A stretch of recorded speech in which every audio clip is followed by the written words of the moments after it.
من سنين طويلة قوي قبل ما يبقى فيه كاميرات ولا سوشيال ميديا ولا حتى حد يوثق اللي حصل، كان في قوم اسمهم التتار.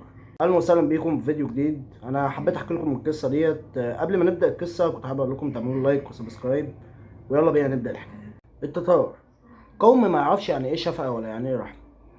كان بالنسبة لهم البني ادم زي الحيوان.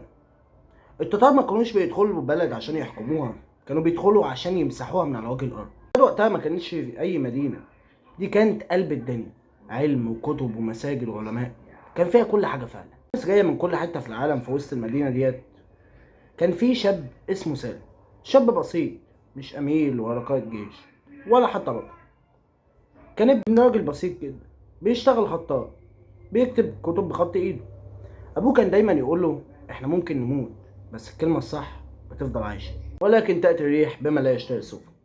في يوم من الأيام الناس صحيت على همس غريب، كلمات واحدة: التتار قربوا. الكلمة دي لوحدها كانت كفيلة تخوف مدينة كاملة بسكانها.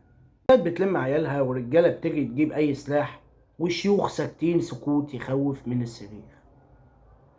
سالم طلع مع أبوه على السور، ومن بعيد شافوا غبار، كأنه غبار ناس بتطحن في بعض. ولكن ده ما كانش غبار معركة، ده كان غبار ناس هجمة على بغداد.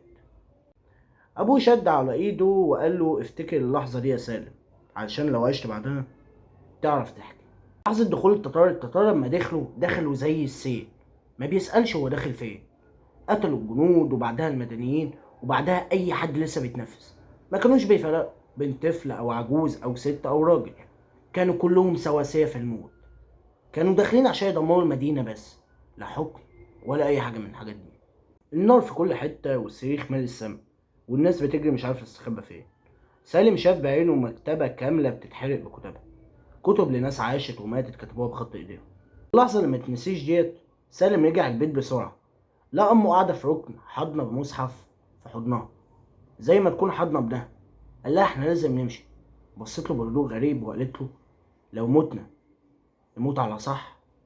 وفي اللحظة ديت دخل جندي من التتار، ضرب سالم على راسه ووقع.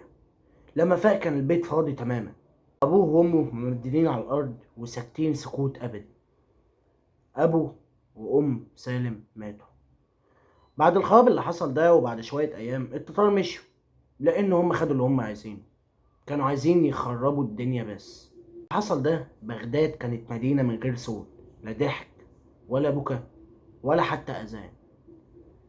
كانت خراب نهائي. سالم وهو ماشي لقى نص كتاب محروق. بيفتح الكتاب لقى إن ده الكتاب الوحيد اللي كان لسه مسجل فيه كلام العلماء. دفن الكتاب بسرعة في حفرة. وبعد السنين دي كلها سالم فضل يحكي القصة اللي حصلت في بغداد، إن التتار جم وخلصوا على الشعب كله وهو الوحيد اللي نجا. وده بس كنت عايز أعرفكم إن القصة ديت أي نعم قصة تاريخية والكلام ده حصل قديم، بس ممكن يحصل لنا في أي وقت.